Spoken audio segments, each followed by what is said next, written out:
रिश्ता राखी का रिश्ता बहुत पावन त्योहार भाई बहन का त्योहार। ओ भारत मेरे भाई की लाज सलामत रखना।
कि भैया की छुट्टी लेके आजा सवनवा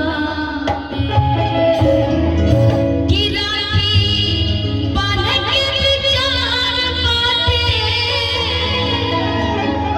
कि राखी बांध के विचार बाटे आही मनवा में कि भैया छुट्टी लेके